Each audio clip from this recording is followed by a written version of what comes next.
Hello, and welcome to day 6 of our 30-day worthiness attunement journey. I am so excited that you're here. I'm Grace Willow, and I have been loving reading the comments and questions that people have been sharing. And I just want to give voice to a couple of housekeeping items here. A couple of you have emailed me directly, and while I do love reading your experiences, I do feel like there is a tremendous value because we're all here learning and growing together, including myself. That if you could share, if you felt safe enough to do that here, share in the comments, share the questions that you have or how this is impacting you, because it may impact someone else who's having a similar experience, who may be feeling isolated or alone or hesitating to share because they're afraid that they'll be ridiculed or shamed. All of the comments and questions are being held for review. So if there are any inappropriate comments or questions, they will be removed. So if you feel comfortable doing so, I'd love it if you'd share here in the forum. And so today we're going to be talking about one of the faces of unworthiness, which is imposter syndrome. And it's something that I encounter a lot in clients who I work with for many, many, many years, probably at least the past 24 years. And so how does imposter syndrome relate to unworthiness? Well, many of us, myself included, received feedback in childhood and sometimes into adulthood that there's something wrong with us, that we are not smart, that we comment I heard a lot, and I don't remember if it was overt or if it was just implied, but it was, who do you think you are? Who do you think you are? And we have so many different learning styles, and yet our culture here in the US at least, and probably in many countries, our educational system is geared toward, there is one right answer, and here's the way to arrive at that right answer. And so it completely denies all of the different learning styles, including intuition.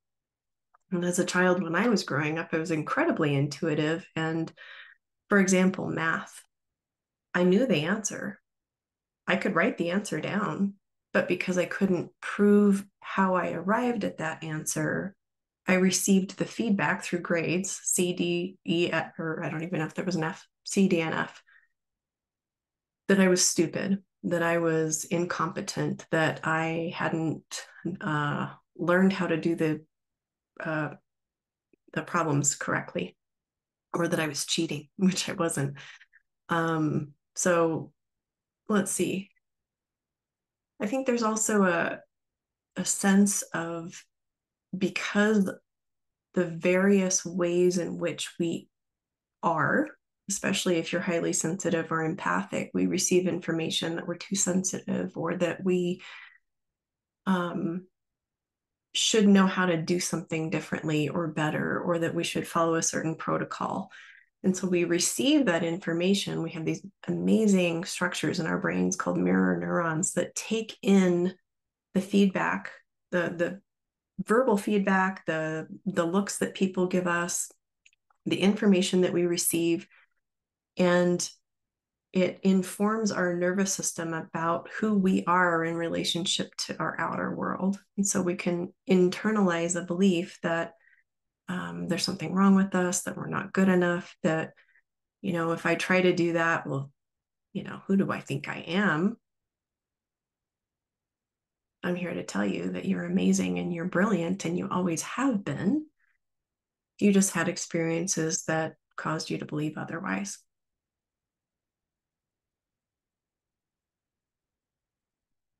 I'm going to give an example of someone I worked with recently who has a brilliant career idea. She wants to shift from what she's doing right now, and using her same educational background and her same skill set, and translate it into something that feels really expansive. Her current experience feels really heavy, hard, exhausting. I don't want to do it. I want to scroll on social media when I should be working.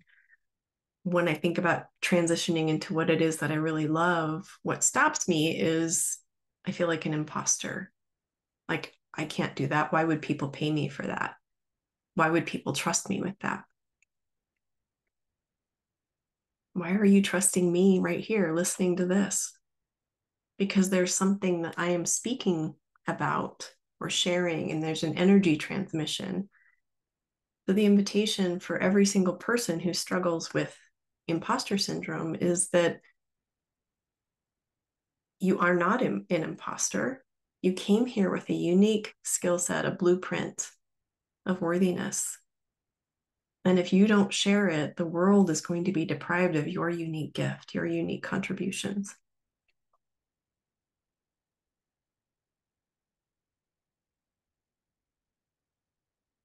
So today is another journaling exercise, and then tomorrow I'll be looping an essential oil practice in for imposter syndrome. But today is a journal practice.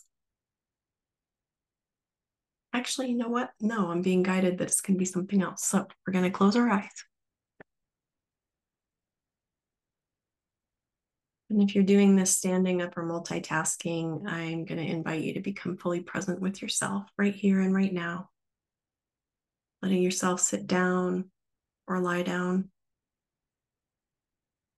Checking in, is there a position your body would love to be in where you could be completely comfortable and relaxed?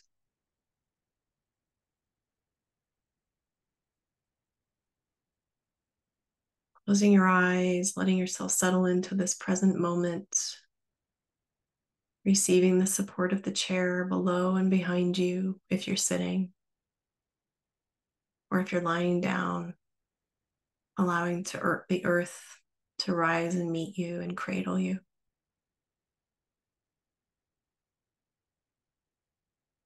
Becoming aware of your breath, rising and falling in your chest and your belly.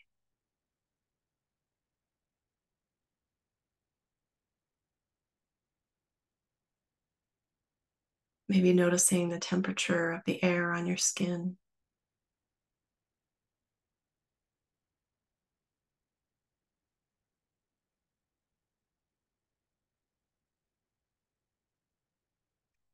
I'm going to invite you to imagine that you're surrounded by a bubble of light. Let that bubble of light be any color it wishes to be.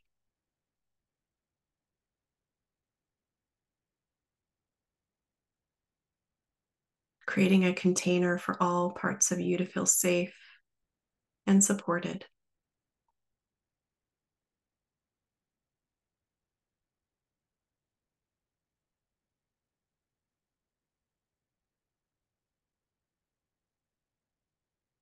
And then inhaling that light as liquid light, letting it flow into your head and your face.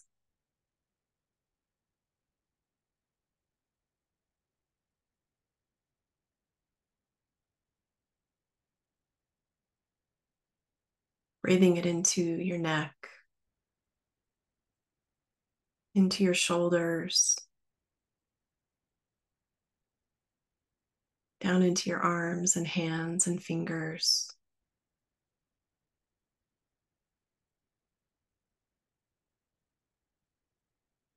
Inhaling that liquid light down into your chest and your back, your diaphragm, your belly. Breathing it into your pelvic bowl and down into your legs, all the way to your toes. Allowing that light to nourish every cell in your body.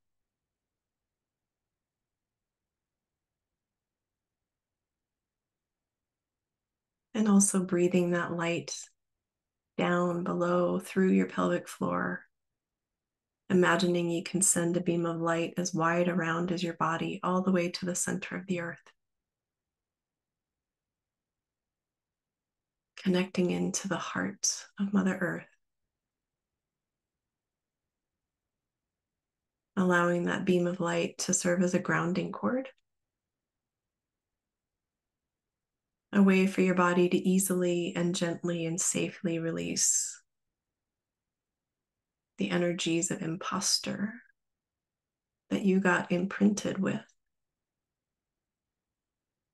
while also serving to draw nourishment and support from the earth into your body.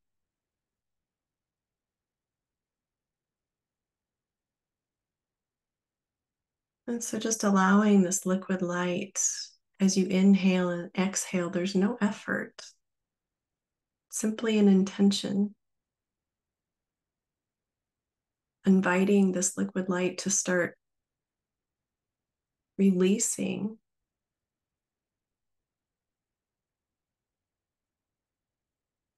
the imprint of unworthiness. Along with it, any memories of being shamed, othered,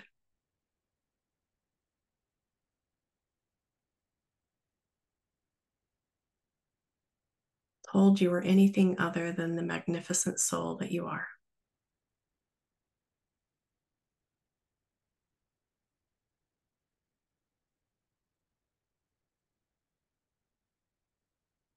Allowing that liquid light to dissolve those imprints, sending them down the grounding cord to be composted by the earth.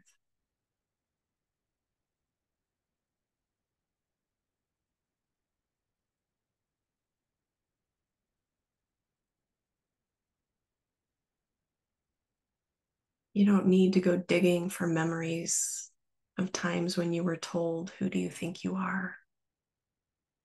Times when you were told that you were anything other than the truth of who you are. You just allow the light with your intention and your breath to move through your energy bodies, your physical body, your mental body, mental constructs that you latched on as truth. Breathing that liquid light into your emotional body, your spiritual body. You may want to pause this recording as you're listening to it and just be present with this liquid light as long as you would like.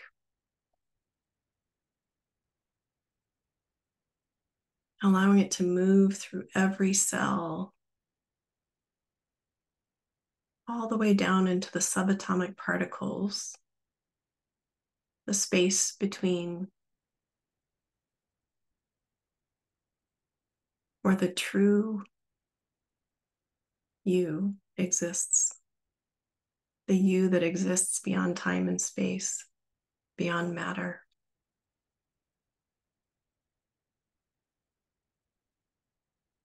The you that is embarking on this amazing human journey as a soul having a human experience, unlimited, untethered.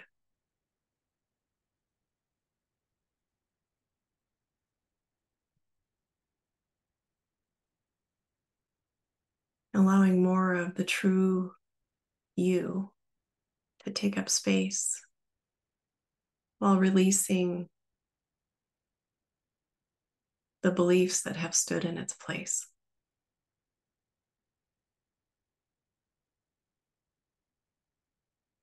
Simply existing as bookmarks to bring your awareness to aspects of your experience that have informed you about the contrast between who you are and who you thought you were.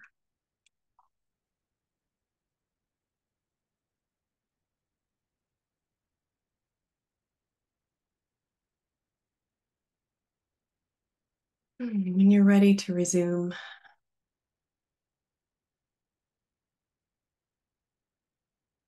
I'm going to invite you to allow that light to restore your original blueprint. You don't need to know what that means. Your conscious mind is going to be grasping for constructs about what that is. If you can, just allow your mind to kind of fade into the background.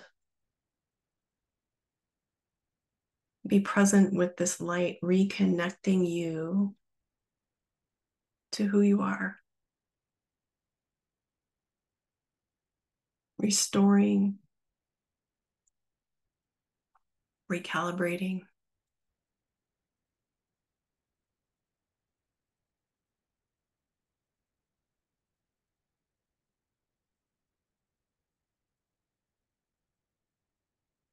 Take as long as you want with this practice. You can do it over and over and over. You can layer it in with the essential oils that we've done so far. Maybe journal about any insights or awarenesses that you have after this practice is complete, or any insights or awarenesses that arise in the coming days, weeks, and months.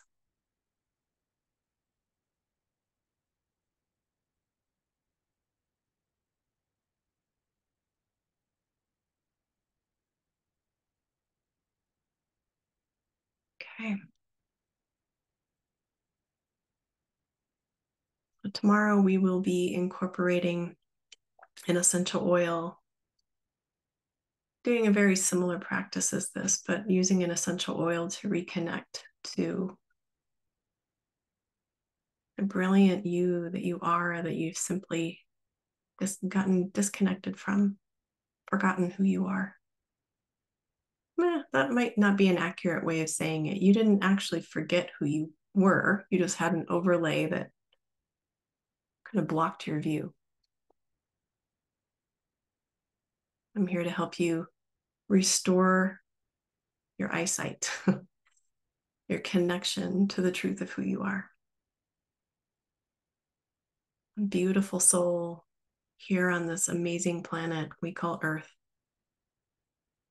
our home for this particular segment of our soul's evolution, experiencing the contrast between who we are and who we think ourselves to be, simply so we can find our way back home.